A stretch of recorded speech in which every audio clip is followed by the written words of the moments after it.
Semua ngadu kat YB dalam usaha untuk memenangi hati rakyat.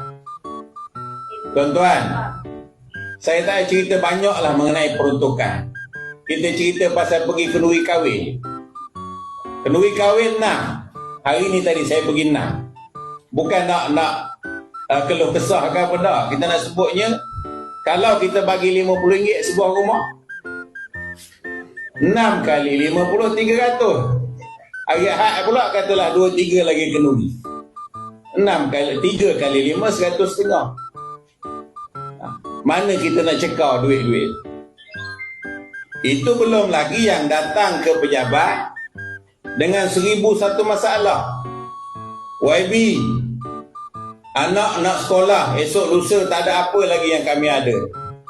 YB, bil elektrik rumah kami ni dah tertunggak 1,000 lebih dah ni. Macam mana gaya nak bayar?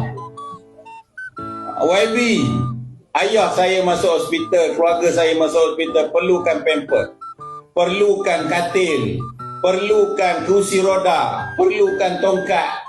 Semua ngadu kat YB.